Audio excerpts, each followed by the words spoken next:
መቅደስ ያላቸው፣ ኪዳን ያላቸው፣ ነቢያት ያሏቸው፣ አባቶች ያሏቸው እኛን የተመለከተበት እውነተኛው መስታወት ልጁ ነው። ጸሎት ጥሩ ነው። ምጽዋት ጥሩ ነው። የሃይማኖት ሕግጋትን መጠበቅ ጥሩ ነው፣ መልካም ነው። ስለ ኃጢአታችን የሞተ ነው። እኛን ስለማጽደቅ ከሙታን የተነሳ ነው። አመንክማ ተፈቅዷል። እንደ ጨዋማ ውሃ እርካታ በሌለበት የሃይማኖት ሽክርክሪት ዘመናችሁን አትፍጁ። ማረፍ የምትፈልጉ ሰዎች ጨዋ ሰዎች የእግዚአብሔርን መንግሥት አይወርሱም። ክርስቶስ ንግግር አይደለም፣ ክርስቶስ ሕይወት ነው። ከዛ ታስታውቃለህ። ሳትናገር ሳታወራ አንተ በክርስቶስ ኢየሱስ እንደሆንክ ታስታውቃለህ። ኢየሱስ ይበቃል። መስዋዕት እያቀረባችሁ ካረካችሁ፣ መስዋዕት እየመጸወታችሁ ካረካችሁ፣ እየጾማችሁ እየጸለያችሁ ካረካችሁ የጎደላችሁ ነገር አለ ማለት ነው። የመዝጊያው ቁልፍ ያለው ጌታ ኢየሱስ ብቻ ነው። ፊደል ይነገራል፣ ጥቅስ ከጥቅስ ይጋጫል፣ ታሪክ ይመዘዛል፣ መጽሐፍት ይገለጣል። የሚያሻግረው የተሻገረ፣ ዳኑ የሚለው የዳነ ነው። ጽደቁ የሚለው የጸደቀ ነው። አለበለዚያ ሌላው ቢናገር አያምርበት። እንደዛ የሚባል ነገር የሰማነውን ነገር ማን አምኗል? የእግዚአብሔር ክንድ ለማን ተገልጧል? ወንጌል ለሁሉም በሁሉም ስፍራ ያስፈልጋል። እግዚአብሔር ይመስገን። አንድ አጠር ያለች ጥቅስ እናነብና ጥቂት መልእክት ነው ማስተላለፈው።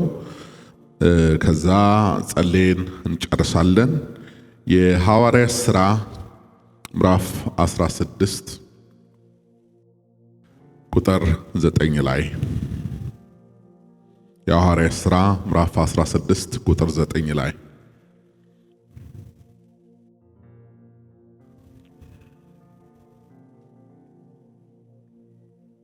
አዲስ ኪዳን ገጽ 120 ራእይም ለጳውሎስ በሌሊት ታየው። አንድ የመቄዶንያ ሰው ወደ መቄዶንያ ተሻገርና እርዳን እያለ ቆሞ ሲለምነው ነበር ይላል። ይህን ቃል ነው የምንመለከተው። ደግመን እናንብበው። ራእይም ለጳውሎስ በሌሊት ታየው። አንድ የመቄዶንያ ሰው ወደ መቄዶንያ ተሻገርና እርዳን እያለ ቆሞ ሲለምነው ነበር ይላል። ርዕስ የምናደርገው ቃል ተሻገርና እርዳን። እግዚአብሔር ይመስገን። ተሻገርና እርዳን። በሐዋርያት ሥራ ምዕራፍ 16 ከቁጥር 6 ጀምሮ ተጽፎ እንደምናነበው በእስያም ቃሉን እንዳይናገሩ መንፈስ ቅዱስ ስለከለከላቸው በፍርግያና በገላትያ አገር አለፉ። በሚስያም አንጻር በደረሱ ጊዜ ወደ ቢታንያ የሄዱ ዘንድ ሞከሩ። የኢየሱስም መንፈስ አልፈቀደላቸው።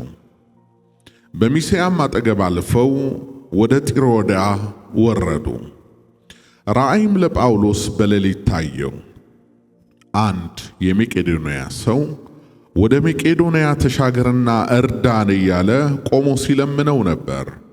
ራእዩንም ካየ በኋላ ወዲያው ወደ መቄዶንያ ልንወጣ ፈለግን፣ ወንጌልን እንሰብክላቸው ዘንድ እግዚአብሔር እንደጠራን መስሎናልና ይላል። ስለ ቃሉ ልዑል አባት እግዚአብሔር የተባረከ ይሆን። ተሻገርና እርዳን። የመቄዶንያ ከተማ በጥንቱ ዘመን በአውሮፓ ማለትም በግሪክ በስተሰሜን የምትገኝ ከተማ ስትሆን ግሪኮች ዓለምን በሚገዙበት ዘመን የታላቁ እስክንድር አባት አሌክሳንደር ዘግሬት የሚባለው ነው። የዳግማዊ ፊሊፕ መናገሻ ነበረች። ወንጌል በአውሮፓ በመጀመሪያ የተሰበከው በዚች በመቄዶንያ ከተማ እንደሆነ የመጽሐፍ ቅዱስ አዋቂዎች ይናገራሉ። ዛሬ በመቄዶንያ ከተማ በጥቂት ህብረት ውስጥ እግዚአብሔር ስላደረገው ድንቅ ነገር ነው የምንመለከተው። ሐዋርያው ጳውሎስና ደቀ መዛሙርቱ በግሪክ ሀገር ሲንቀሳቀሱ ሳለ በተደጋጋሚ እግዚአብሔር መንፈስ እነሱ ባሰቡባቸው ከተሞች ወንጌል እንዳይናገሩ ይከለክላቸው ነበር። ለምሳሌ በሐዋርያት ሥራ ምዕራፍ 16 ቁጥር 6 ላይ በእስያም ቃሉን እንዳይናገሩ መንፈስ ቅዱስ ከለከላቸው የሚል ቃል ታያላችሁ። እንደገና ወረድ ብለው ደግሞ በእስያ እንድንናገር ከተከለከልን ደግሞ ወደ ቢታንያ እንሂድና ወንጌል እንስራ ብለው ሲነሱ አሁንም የጌታ ኢየሱስ ክርስቶስ መንፈስ ሲከለክላቸው ታያላችሁ። ይህ የሆነበት ምክንያት ወንጌል ያለ እግዚአብሔር ፍቃድ ስለማይሰራ ያለ እግዚአብሔር ፍቃድ ስለማይሰበክ ይህንን እንድናውቅና እንድንረዳ ነው። ከዚህ በኋላ ግን ጳውሎስ ራእይ አየ። በሌሊት አንድ ሰው ወደ መቄዶንያ ተሻገርና እርዳን እያለ ጳውሎስን ሲለምነው ራእይ ተመለከተ። ያን ጊዜ ጳውሎስ ከራእዩ መልስ እግዚአብሔር ወደ መቄዶንያ ሄደን ወንጌል እንድንሰራ ይፈልጋል ብሎ ከራሱም ጋር ባጠገቡ ካሉትም ሰዎች ጋር አወራ። ከዚህ በኋላ ተነስተው መቄዶንያ ወደምትባለው ከተማ ገቡ። አስቀድሜ በመግቢያዬ ላይ እንደነገርኳችሁ ጥቂት አይሁዶች ብቻ ነበሩ በመቄዶንያ የነበሩት። ስለዚህ ምኩራብም አልሰሩ፣ የጸሎት ቦታም አልነበራቸው እና ፈልጎ አጣቸው። በኋላ ከከተማው ውጪ ወደ ወንዝ ዳር አካባቢ ሄዱ። በቀድሞ ዘመን የጸሎት ስፍራ ምኩራብ ካለ በዛ እግዚአብሔርን ያመልካሉ። ይህ ልማድ ነበራቸው። በጸሎት ስፍራ ደግሞ መሰባሰብ የማይችሉበት ሁኔታ ከተፈጠረ ደግሞ ወንዝ ዳር አካባቢ ሄደው የሕጉን መጽሐፍ በመግለጥ የራሳቸውን መዝሙር በመዘመር እግዚአብሔርን ያመልኩታል። ስለዚህ ወደ ወንዝ ዳር ሲሄዱ ጥቂት አይሁዶች ለዛውም በርካታ ሴቶች የተሰበሰቡበት ቦታ ደረሱ። ጠጋ ብለው ሲመለከቱ አይሁዶች ናቸው፣ መጽሐፍትን ገልጠዋል። እየተመለከቱት እግዚአብሔርን እያመለኩ ደረሱ። ከነሱ ጋር ደግሞ ጥቂት አሕዛብም ነበሩ። አንዳንዶቹም ግሪካውያን ናቸው። ከነሱስ መካከል አንዷ የቲያጥሮን ቀይ ሐር ነጋዴ የነበረችው ልድያ የምትባልም ሴት ከሴቶቹ ጋር አብራ ነበረች። ይሄን አጋጣሚ ተጠቅመው እነ ጳውሎስ ለሴቶቹ ወንጌል ሰበኩላቸው። ልብ በሉ፣ ሰዎቹ አስቀድመው አንድ እግዚአብሔርን የሚያመልኩ ናቸው። አስቀድመው የተሰጠውን የሕጉን መጽሐፍ የነቢያትን ቃል የሚመለከቱ ናቸው። ታዲያ እነዚህ ሰዎች የቀራቸው ምንድነው ነው? አዳኝ ወደ ሆነው የዘላለም ሕይወት ወደሚገኝበት ወደ ፍቅሩ ልጅ መንግሥት አልመጡም፣ አልፈለሱ። ብዙ ሃይማኖተኞች እግዚአብሔርን ያመልካሉ። ብዙ ሃይማኖተኞች ያንን ያሉበትን የሃይማኖት ሥርዓት ይፈጽማሉ። መጽሐፍት እየገለጡ ያነባሉ፣ አደራረጉን ያደርጋሉ። ነገር ግን አንድ የሚቀራቸው ነገር እንዳለ በእግዚአብሔር ዘንድ ተረጋግጧል። እሱም አንድ ልጁን ኢየሱስ ክርስቶስን ጌታና አዳኝ አድርጎ መቀበል ነው። ስለዚህ ምክንያት ነው ጳውሎስንና ደቀ መዛሙርትን ጌታ ወደ መቄዶንያ የላካቸው። ልብ በሉ ወዳጆቼ፣ እግዚአብሔር በአንድም በሌላም መንገድ ይናገራል። ሰው ግን አያስተውልም። ቢፈልግ እግዚአብሔር በሌሊት በሕልም ዓለም ይናገራል። ቢፈልግ እግዚአብሔር በራእይ ይናገራል። ቢፈልግ እግዚአብሔር በቅዱሳን መጻሕፍት ይናገራል። ቢፈልግ እግዚአብሔር በነቢይ ይናገራል። አሁን ጳውሎስን በራእይ ነው የተናገረው። ወደ መቄዶንያ ተሻገርና እርዳን አለው። ራእይ ነው ያየው የተመለከተው። መልእክቱ መቄዶንያ የሚያመልጡ ነፍሳት አሉ፣ የሚድኑ የሚሻገሩ ሰዎች አሉ። ስለዚህ የወንጌል መረባችሁን ወደ መቄዶንያ አቅጣጫ ጣሉት ነው የእግዚአብሔር ድምፅ። ይህንን ድምፅ ተከትለን ወንጌል እንድንሰራ እግዚአብሔር ይርዳን። እርሱ ባሰማራንና አሳዎች በሚገኙበት ስፍራ ላይ መረባችንን ብንጥል በእርግጥ ውጤታማ እንሆናለን። ስሙ የተባረከ ይሁን። ምክንያቱም ነፍሳትን ወደ እግዚአብሔር መንግሥት የሚጨምረው ወደ ቅዱሳን ኅብረት የሚያመጣው ራሱን ባለቤቱ ነው። ለዚህ ነው በሐዋርያት ሥራ ላይ ጌታ ዕለት ዕለት የሚያምኑትን ነፍሳት ይጨምር ነበር ይላል።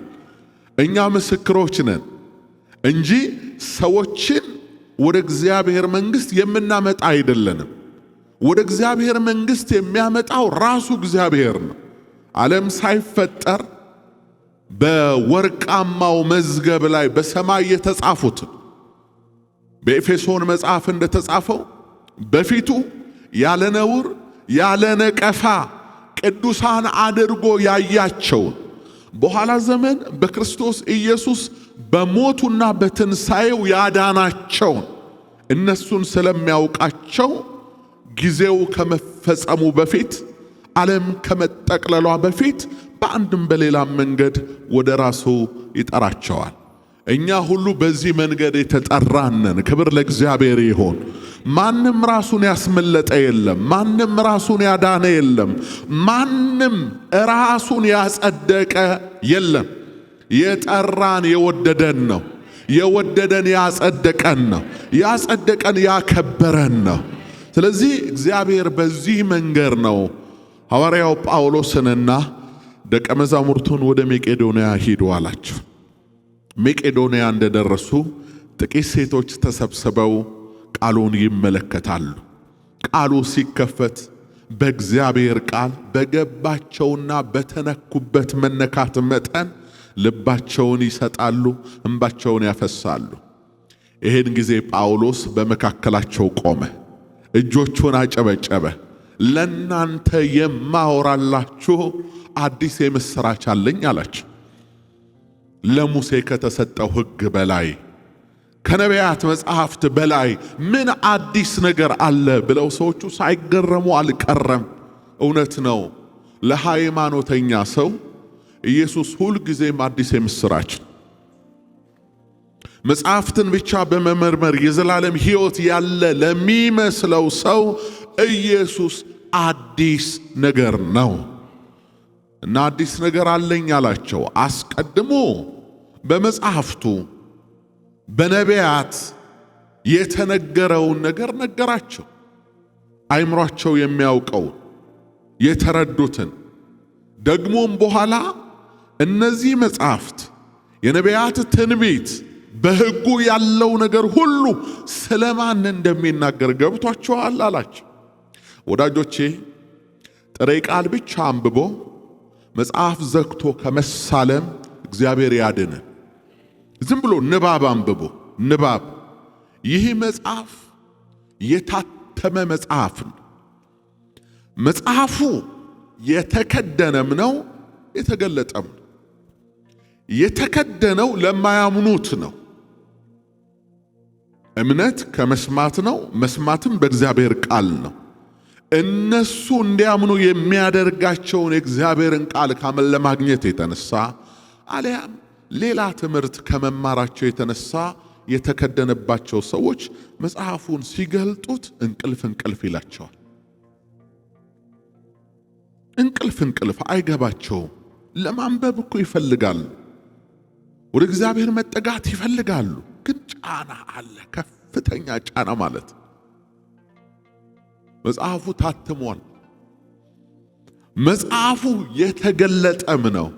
የተገለጠው ደግሞ ለሚያምኑት ነው።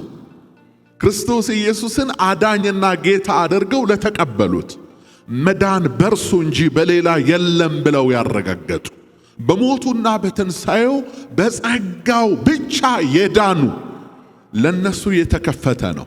ገና መጽሐፉን ሲገልጡት የእግዚአብሔር መንፈስ ፊደሉን ወደ መንፈስ፣ ወደ መገለጥ፣ ሚስጥራትን ወደ መፍታት፣ ወደ ማብራራት ያደርሳቸዋል። አለበለዛስ መጽሐፉን ዝም ብለው ቢያነቡት ጃንደረባውን ነው የሚሆኑት። ኢትዮጵያዊ ጃንደረባውን ታስታውሱታላችሁ አይደል? ይሄ ሰው ወደ ኢየሩሳሌም ሄዶ አምልኮ ነው የሚመለሰው ሰውየው። በነገራችን ላይ ይሄ ሰውዬ አይሁዳዊ ማንነት እንዳለው በዚህ አጋጣሚ ነግራችኋለሁ። አይሁዳዊ ባይሆን ወደ ኢየሩሳሌም ለአምልኮ አይሄድ። ሄዶ እኮ አምልኮ አቅርቦ ሰግዶ እዛ ቦታ ላይ የሚፈጸመውን ነገር ፈጽሞ ሲመለስ ነው። በተጨማሪ ደግሞ አይሁዳዊ ባይሆን ከነቢያት መጽሐፍት አንዱ የሆነውን የኢሳይያስን መጽሐፍ ገልጦ ማንበብ አይችልም ነበር። ስለዚህ የኢሳይያስን መጽሐፍ ገልጦ እያነበበ ነው ሰውየው። የሚያነበው መጽሐፍ ፊደሉን ስታዩት የተገለጠ ይመስላል። የሰማነውን ነገር ማን አምኗል? የእግዚአብሔርስ ክንድ ለማን ተገልጧል? በፊቱ እንደ ቡቃያ ከደረቅ መሬት እንደ ሥር አድጓል። መልክና ውበት የለውም፣ ባየነውም ጊዜ እንወደው ዘንድ ደምግባት የለውም። የተናቀ ከሰውም የተጠላ የሕማም ሰው ደዌንም የሚያውቅ ነው። ሰውም ፊቱን እንደሚሰውርበት የተናቀ ነው፣ እኛም አላከበር ነው ብሎ ኢሳይያስ በትንቢት ከ700 ዓመት በፊት የተናገረውን ቃል ገልጦ ያነባል። ነገሩ ያስገርመዋል። ግን ስለማን እንደተነገረና የዚህ ታሪክ ምስጢር ምን እንደሆነ ማወቅ አልቻለም። ቀጥሎ ያነባል። በእውነት ደዌያችንን ተቀበለ፣ ሕመማችንንም ተሸክሟል፣ እኛም አላከበርነው። እኛ ግን እንደተመታ በእግዚአብሔር እንደተቀሰፈ እንደተቸገረም ቆጠር ነው። እርሱ ግን ስለ መተላለፋችን ቆሰለ፣ ስለ በደላችንም ደቀቀ።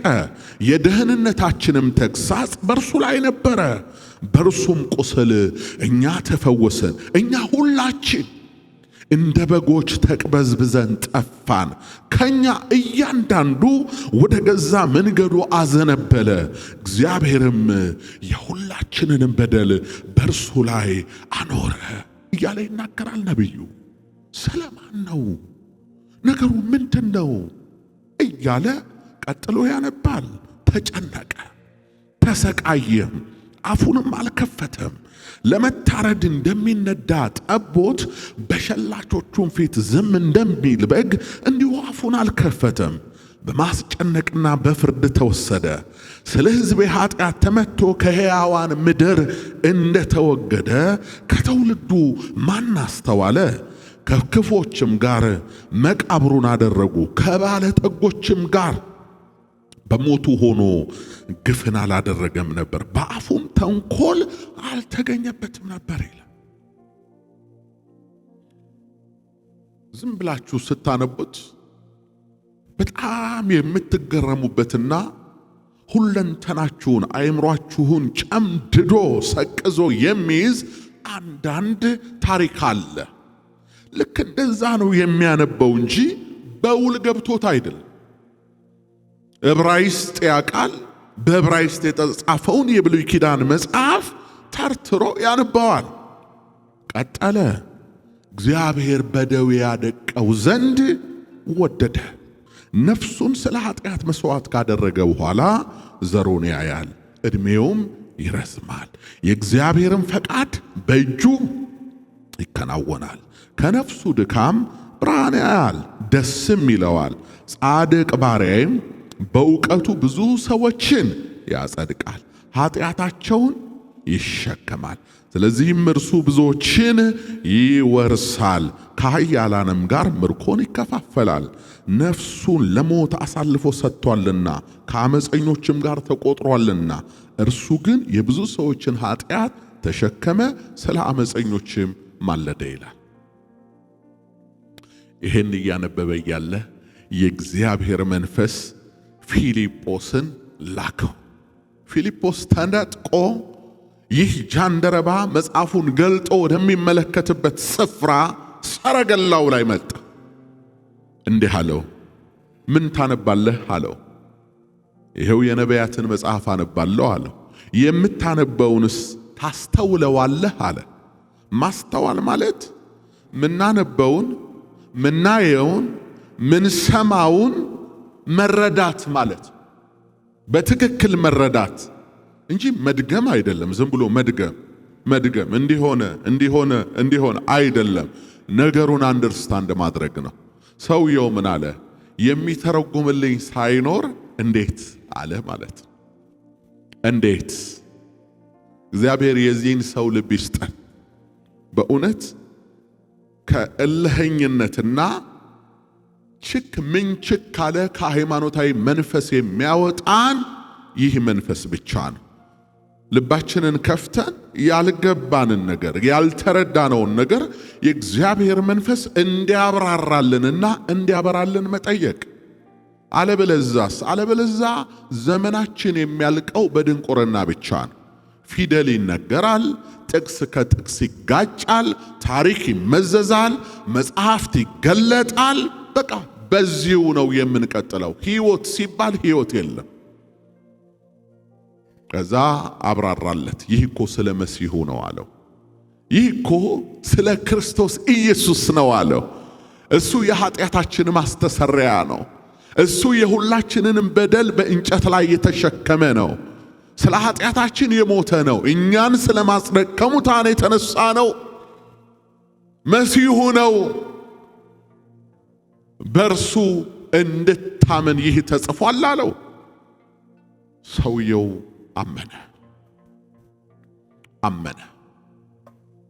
አመነ፣ ገባው።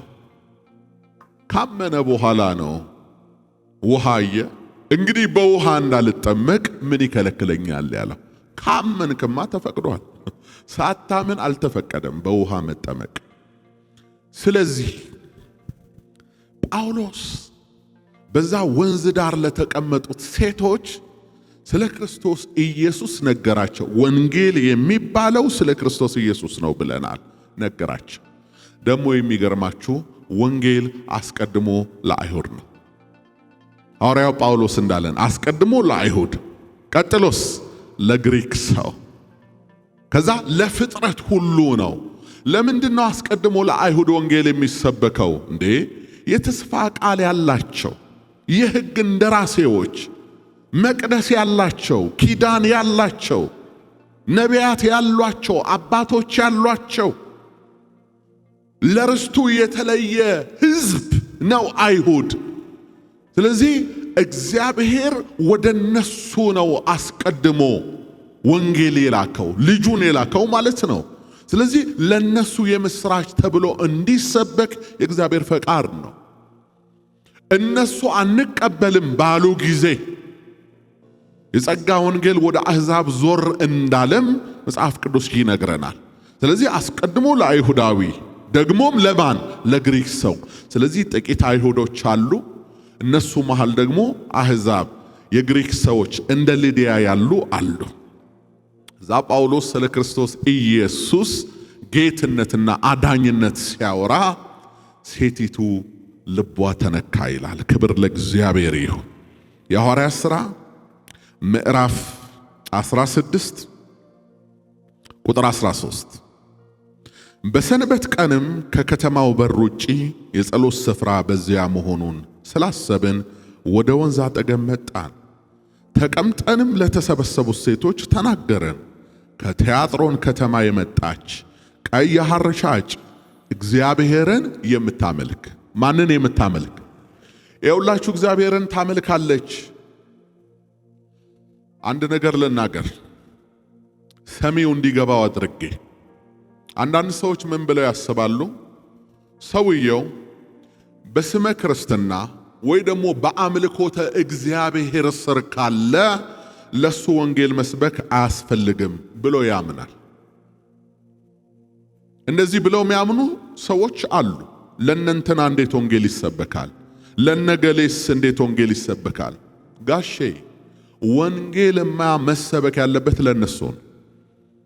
ይሄው እኮ የእግዚአብሔር ቃል እየተናገረ ነው። ሴቲቱ እግዚአብሔርን የምታመልክ ናት። በዚያም የተሰበሰቡ ሰዎች እግዚአብሔርን የሚያመልኩ ናቸው። የትኛውን እግዚአብሔር? በብሉይ ኪዳን መጽሐፍት የተነገረለትን ነቢያት የሚያወሩለትን ሕጉ የሚተርክለትን እግዚአብሔር። እግዚአብሔር ተለውጧል ወይ? እግዚአብሔር አልተለወጠም። ኪዳን ግን ተለውጧል። የሕይወት ሥርዓት ተቀይሯል። ሰዎች ከብሉይ ኪዳን ወደ ሐዲስ ኪዳን እንዲመጡ፣ ከሕገ ኦሪት ወደ ሕገ ወንጌል እንዲሻገሩ የእግዚአብሔር ቀን ስለተቆረጠ አዳኝ የሆነውን ልጁን ኢየሱስን ልኮታል። ስለዚህ በሃይማኖት ያሉ ሰዎች ወደ ወርቃማው በር ወደ ክርስቶስ ኢየሱስ እንዲመጡ የእግዚአብሔር ፈቃድ ነው። ስለዚህ በእግዚአብሔር አምልኮ ውስጥ ያለች ሴት ናት።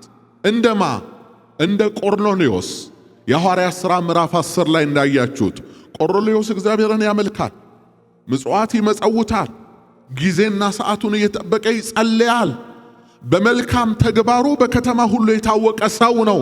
ይሄ ብቻ ግን አይበቃም። በቃ አይበቃም። ሃይማኖተኛ መሆናችን አይበቃም። መጽሐፉን ማነብነባችን አይበቃም። እኔ እንዲህ ነኝ፣ እኔ እንዲያ ነኝ፣ እኛ እንዲህ ነን የሚለው ነገር አይበቃም። የሚበቃውን እግዚአብሔር ነግሮናል። ኢየሱስ ይበቃል። ኢየሱስ ይበቃል።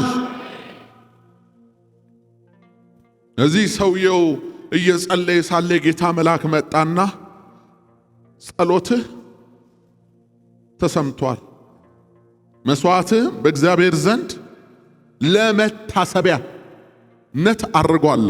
ጸሎትህ ተሰምቷል፣ ያቀረብከው መስዋዕት ግን ለመታሰቢያነት። ምን ማለት ነው? ይሄ ሰው እግዚአብሔርን የሚያመልክ ነው። ይሄ ሰው ደግና መልካም ሰው ነው። ይሄ ሰው ጥሩ ሰው ነው። ይሄ ሰው ለሃይማኖት ሕግጋት ታዛዥ ነው የሚል መታሰቢያ። ልንገራችሁ፣ ጨዋ ሰዎች የእግዚአብሔርን መንግሥት አይወርሱ። ዲሲፕሊናቸው በጣም መልካም የሆነ ማህበረሰብ የመሰከረላቸው ሰዎች የእግዚአብሔርን መንግሥት አይወርሱ። የእግዚአብሔርን መንግሥት ለመውረስ ብቸኛው ፈቃድ በአንድ ልጁ በኢየሱስ ማመን። ስለዚህ ለመታሰቢያነት ነው አለው። እሺ ምን ላደርጋለሁ? አሁን የምታደርገውን እንዲያሳውቅህ ጴጥሮስ ወደሚኖርበት አካባቢ መልእክተኛ ላክ። እሱ በዚህ ስፍራ ይኖራል አለው። ሃይማኖተኞች እንደ ጴጥሮስ እውነተኛውን ወንጌል፣ የመዳንን ዕውቀት፣ የመዳንን ወንጌል የሚነግሯችሁን ሰዎች ወደ ቤታችሁ ጥሩ። እየተሰቃያችሁ አትኑሩ። በማያረካ የሕይወት ሥርዓት እረፍት በሌለበት እየጠጡ በሚያስጠማ እንደ ጨዋማ ውሃ እርካታ በሌለበት የሃይማኖት እሽክርክሪት ዘመናችሁን አትፍጁ። ማረፍ የምትፈልጉ ሰዎች እግዚአብሔር ወንጌሉን እንድትሰሙ ወደዚህ እውነት እንድትመጡ እየጠራችሁ። ስለዚህ ጴጥሮስን አስጠራው። እንዴ በአባቶች ሃይማኖት የሚኖር በሕግ የሚኖር እግዚአብሔርን የሚያመልክ ድሆችን በመመገብ ልብሱን አውጥቶ የሚያለብስ ምግቡን እያወጣ የሚያበላ ጥሩ ሰው ነው። ከዚህ በላይ ታዲያ የጽድቅ ማረጋገጫ አለ እንዴ? እንደ ሰው ስናስበው በቃ ይሄ ሰው በምድር የጸደቀ የምንለው ነው። አይገርማችሁም? ሰማይ ግን በፊቱ ያለ ነውር ያለ ነቀፋ እኛን የተመለከተበት እውነተኛው መስታወት ልጁ ነው፣ ክርስቶስ ነው። ያለ ክርስቶስ በመስዋዕት ብቁ አንሆንም። ያለ ክርስቶስ በሃይማኖት ብቁ አንሆንም። ያለ ክርስቶስ በየትኛውም ስነ ምግባር ብቁ አንሆንም። ድስት ሙሉ የተለያየ ቅመማ ቅመም የተለያየ ወጥ ማሰሪያው ጨው ነው። ማጣፈጫው ጨው ነው። መስዋዕት ሁሉ የሚቀመመው በጨው ነው። ጸሎት ጥሩ ነው። ምጽዋት ጥሩ ነው። የሃይማኖት ሕግጋትን መጠበቅ ጥሩ ነው፣ መልካም ነው። እነዚህ ሁሉ ግን ያለ ክርስቶስ ከንቱ ናቸው። አንዳንድ ሰው ደግሞ እንደዚህ ብሎ ያስባል፣ ታዲያ ክርስቶስ አለኝ አይደለ እንዴ? ክርስቶስ ንግግር አይደለም። ክርስቶስ ሕይወት ነው። ሕይወት ነው ክርስቶስ። የሕይወት ሥርዓታችንን የቃኘልን የአብ ስጦታ ነው ክርስቶስ። መግባት መውጣት፣ መተኛት መንቃት፣ የሕይወት ምልልስ ሁሉ በክርስቶስ ኢየሱስ ነው የሚታወቀው እንጂ ክርስቶስ ኢየሱስ እኛም እንጠራዋለን አይደለም። ጥሪ አይደለም። ሕይወት ነው። ተዋህዶ እንዲኖር ከዛ ታስታውቃለህ። ሳትናገር ሳታወራ አንተ በክርስቶስ ኢየሱስ እንደሆንክ ታስታውቃለህ። ቆርኔሌዎስ የተገላገለው ከዚህ በኋላ ነው። ከዚህ በኋላ ነው የረካው፣ የቆረጠለት ከዚህ በኋላ ነው። መስዋዕት እያቀረባችሁ ካረካችሁ፣ ምጽዋት እየመጸወታችሁ ካረካችሁ፣ እየጾማችሁ እየጸለያችሁ ካረካችሁ የጎደላችሁ ነገር አለ ማለት ነው። ያ የጎደላችሁ ነገር የናዝሬቱ ኢየሱስ ነው። ስለዚህ ኢየሱስን ልትቀበሉት ያስፈልጋል። ኢየሱስን መቀበል ብቻ ነው ከዚህ ዓለም ጥም የሚገላግል። ከዛ ጳውሎስ ቆሞ ለዚችም ሴት ባጠገብም ላሉት መናገር ጀመረ። ቁጥር 14 የሐዋርያት ሥራ ምዕራፍ 16 ቁጥር 14 ከቲያጥሮን ከተማ የመጣች ቀይ ሐር ሻጭ እግዚአብሔርን የምታመልክ ልድያ የሚሏት አንዲት ሴት ትሰማ ነበረች። ጳውሎስም የሚናገረውን ታደምጥ ዘንድ ጌታ ልቧን ከፈተላት። ልብ በሉ፣ ልድያ ናት።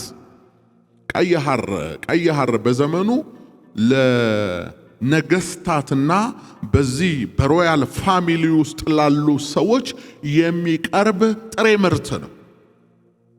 የክብርና የብልጥግና ምልክት የሆነውን ዕቃ ታቀርባለች። ሀብታም ናት፣ ባለጠጋ ናት። ግን ቃሉን ስትመለከቱ ትሰማ ነበር ይላል። ትክክል ነኝ? ቀጥሎስ ደግሞ ታደምጥ ዘንድ ልቧን ምን አለላት? መስማት ብቻ አይበቃም። መስማት በጆሮ ሁሉ ሰው ይሰማል። አሃ ጥሩ ነው አይገርምም ምናምን ይላል ማለት ነው። የሚሰሙ ሰዎች እንዲያደምጡ መስማት በጆሮ ነው፣ ማድመጥ ግን በልብ ነው። ከዛ ምንድነው የሚለው ቃሉ? ጳውሎስም የሚናገረውን ታደምጥ ዘንድ ጌታ ምን አለ? ልቧን ከፈተላት። ወዳጆቼ ልብ የሚከፍት የመዝጊያው ቁልፍ ያለው ጌታ ኢየሱስ ብቻ። እኛ ምንም አይነት ጥሩ ተናጋሪዎች ብንሆን እኛ የሰውን ልብ የመክፈት ስልጣን የለን። የኛ ድርሻ ሰዎች በዚህ እንዲሰሙ ማድረግ ብቻ ነው። ቋንቋችንን እንዲሰሙ፣ ንግግራችን እንዲሰሙ ነው። የውስጡን የሚከፍተው ጌታ ብቻ። ጌታ ያልከፈተውን ለመክፈት አትድከም። አንዳንድ ሰዎች አሉ ብዙ ጊዜ ነግራችኋቸው፣ ብዙ ጊዜ አውርታችኋቸው በፍጹም በቃ እጅ መስጠት ያቃታቸው። እንዴ እሱ ካልከፈተ ምን ልታደርገው ትችላለህ? እለፈውና ፈቀቅ በል። ደግሞ ፈቀቅ በል። ከዛ ትሰማ ነበር ሴቲቱ። በኋላ ታደምጥ ዘንድ ልቧን ከፈተላት ይላል። ክብር ለእግዚአብሔር ይሁን። እርሷም ከቤተሰቦቿ ጋር ከተጠመቀች በኋላ ኤውል ሰማች፣ አደመጠች፣ አመነች። ከቤተሰቧ ጋር ከተጠመቀች በኋላ በጌታ የማመን እንደሆን ከፈረዳችሁልኝ ወደ ቤቴ ገብታችሁ ኑሩ ብላ ለመነችን፣ በግድም አለችን አለ። በጌታ እንዳምን ከፈረዳችሁብኝ አለች። ከፈረዳችሁልኝ ተፈርዶልሃል። አሜን። ተፈርዶልሻል፣ ተፈርዶልናል። አይፈረድብን። የምን ፍርድ ነው? እዛ እኮ ሰው አይደለም የሚፈርደው። እዛ የሚፈርደው እኮ ያመንነው ጌታ ነው።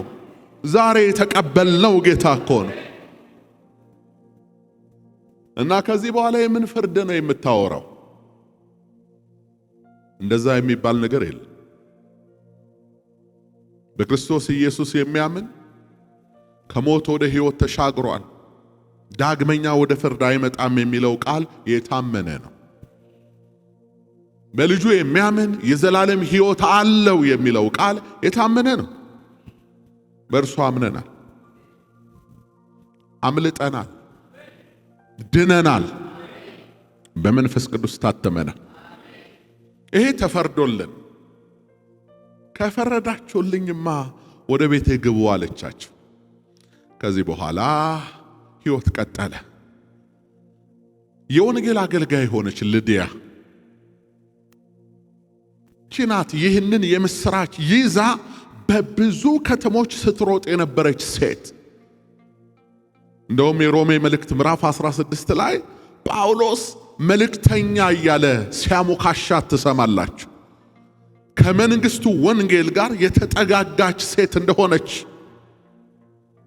እቺ ሴት ናት መልእክት ይዛ ወደ ሌሎች አብያተ ክርስቲያናት ሁሉ የሮጠችው። ምን አይነቱን መልእክት? ኢየሱስ ክርስቶስ ጌታ ነው፣ ኢየሱስ ክርስቶስ ያድናል፣ ኢየሱስ ክርስቶስ እውነት ነው፣ መንገድ ነው፣ ሕይወት ነው የሚል መልእክት ይዛ በሁሉ ስፍራ የሮጠችው እቺ ሴት ናት። ወደ መልእክቱ ማሰሪያም ነጥብ ልምጣ። ወንጌል ለሁሉም በሁሉም ስፍራ ያስፈልጋል። ወንጌል ለሁሉም በሁሉም ስፍራ ዘመን ሳይፈጸም የመጨረሻው ነጋሪት ሳይጎሰም ምድር እንደ ጨርቅ ሳትጠቀለል ሰማያትም እንደ ጢስ በነው ሳይጠፉ ይህ የምህረትና የጽድቅ በር ሳይዘጋ ቀን ሳለ እግዚአብሔር በላከው በአንድ ልጁ እንድታምኑ ይህ የእግዚአብሔር ፈቃድ ነው። ወደ ብርሃን እንድትመጡ፣ ወደ ሕይወት እንድትመጡ፣ ወደ ዘላለም እንድትመጡ የእግዚአብሔር ፈቃድ ነው። በልዩ ልዩ ቦታ ሆናችሁ ይህንን መልእክት የምትሰሙ ኑ፣ ወደ ሕይወት ኑ፣ ወደ እውነተኛው ብርሃን ኑ፣ ወደ እግዚአብሔር ልጅ ወደ ኢየሱስ ክርስቶስ ኑ። ይህ መልእክት በሁሉ ስፍራ ለሁሉ እንዲደርስ እግዚአብሔር ፈቃድ ነው።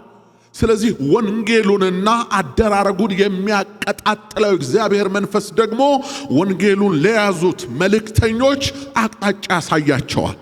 ዛሬ ወደዚህ ነው፣ ነገ ወደዛ ነው፣ ከነጎዳ ወደዚህ ነው። ሐዋርያቱ በኤስያን ሰብካለን ብለው ሲዘጋጁ በኤስያ አይደለም፣ ወደ ቢታንያ ሽኒር በቢታንያ አይደለም፣ ቤት ነው። ታዲያ በመቄዶንያ መቄዶንያ ላይ እርሱ ያዘጋጃቸው ዕለቱን ቀኑን የማያልፉ የተወሰነውን ቀን የማያልፉ ሰዎች ካሉ እግዚአብሔር በየትኛውም ሁኔታ ያገናኛቸው። አንዳንዶቻችሁ ባላሰባችሁትና ከእቅዳችሁ ውጪ በሆነ መንገድ ነው ከጌታ ጋር የተገናኛችሁት። እውነት ሐሰት? ማንም በፕሮግራም ወደ ጌታ አልመጣም። ቀን ከደረሰ ትወለዳል። መንፈሳዊ ዓለም ምጥ ላይ ነው። የመጨረሻው ዘመን ስለሆነ ምጥ ነው። በክርስቶስ ኢየሱስ ያሉ ይወለዳሉ። ከነፍሱ ድካም ዘሩን ያያል ተብሎ የተጻፈለት ዕድሜውም ይረዝማል የተባለለት የናዝሬቱ ኢየሱስ ማንም መንገዱን ቢያጠለሽ መንገዱን አጠልሽቶ አጨልሞ ቢናገር ሥራ የሚሠራው መንፈስ ቅዱስ እርሱን ደግሞ አትችሉትም። አትችሉትም። መውጊያውን አትቃወሙ። ድመት ነው የሚያቆርቡት ተብሎም ሰው አልተመለሰም። ከጣራ ላይ ሳንቲም ይበትናሉ እየተባለም ሰው አልተመለሰም። ውሸት ለጊዜው ነው። አውሬዎች ናቸው፣ 666ቶች ናቸው፣ ቀንዳሞች ናቸው፣ ጭራ አላቸው ተብሎ የመሲሁን መንገድ መዝጋት፣ የሚድኑትን ነፍሳት ማቆም አይቻልም። ይተማል ገና፣ ይፈልሳል ገና፣ ይፈልሳል በኢየሱስ። አብዝተው ጥላቻ በተናገሩ ቁጥር፣ መራር የሆነ ጥላቻውስ በገቡ ቁጥር ያፈልሰዋል ጌታ። የዋሆች ናቸው። መረጃ ስለማይደርሳቸው የታላሁ የሚሄድ ሰው አለ፣ የሚወጣ ሰው አለ። አረባካችሁ አብያተ ክርስቲያናት ወይ በስክሪን ወይ በሆነ ነገር ዲጂታል በሆነ መንገድ እስኪ ግለጡላቸው። በአንድ ቀን ስንት ሰው ነው እዚህ ቤተ ክርስቲያን የሚድነው? በአንድ እሁድ ስንት ነው እዛ የሚድነው? ስንት ነው እዛ የሚድነው? ስንት ነው በመላው ዓለም የሚድነው? ሪፖርቱ ለነሱ ካልደረሰ በቃ አረ እየፈለሰ ነው፣ እየፈለሰ ነው። ነገር የለም፣ ንግግር የለም። ድምፃቸው እስከ ዓለም ጫፍ ተሰማ ተብሎ እንደተጻፈ ነገሩን የሚያቀጣጥለው መንፈስ ቅዱስ ነው። ሰው መናገር ብቻ ነው ድርሻው። ሰው በውጭኛው ጆሮ ማሰማት ነው። የውስጡን በር የሚከፍት እሱ። ልጄ ሆይ ሰዓቱ ደርሷል። አሁን በእኔ የምታምኝበት ሰዓት ነው። ተነሽ ብድግ በይ፣ ተነስ ብድግ በል፣ ውጣ የሚልህ እሱ ነው። ክብር ለእግዚአብሔር ይሁን። እንዲህ ባይሆን ኖሮ ወዳጆቼ፣ እንዲህ ባይሆን ኖሮ የመሲሁ ዘር ይህ መንገድ መክኖ ቀፍቶ ይቀር ነበር። ከዚህ በፊት እንደተነሱት የግብፁ ቴዎዳስ፣ የሰማርያው ሲምዖን፣ የገሊላው ይሁዳ፣ ሌሎችም አያሌዎች ተነስተው ነበር። እነዛ ሁሉ የሰው መንገዶች ስለሆኑ ጠፍተዋል። ይሄ ሰው መንገድ አይደለም፣ የሰማይ መንገድ ነው። አብ ከራሱ ጀምሮ እስከኛ የዘረጋው መንገድ ነው። መንገዱ ደግሞ እውነተኛና በደም የታጠበ መንገድ። አሜን እያልን እንሄዳል። ስሙ ይባረክ። ስለዚህ አሁንም የጌታ መንፈስ ወደዚህ ከተማ ተሻገሩና ወንጌል ስሩ ይላችኋል። ወንጌላውያን መልእክት ያላችሁ ተሻገሩና ወንጌል ስሩ ይላል። የሚያሻግረው የተሻገረ፣ ዳኑ የሚለው የዳነ ነው። ጽደቁ የሚለው የጸደቀ ነው። አለበለዚያ ሌላው ቢናገር አያምርበት። አንተ ኢየሱስ ጌታ ነው ስትልና ሌላው ደግሞ ኢየሱስ ጌታ ነው ሲል እኩል ደስ አይል። ኢየሱስን ላንተ ይተውል፣ ላንቺ ይተውል። ብታሞካሸው፣ ብታቆላጵሰው፣ ምን ብትለው፣ ጌታዬ ብትለው በአፍ አይደለማ በልብ እኮ ነው። ከውስጥ የሚወጣ መዓዛን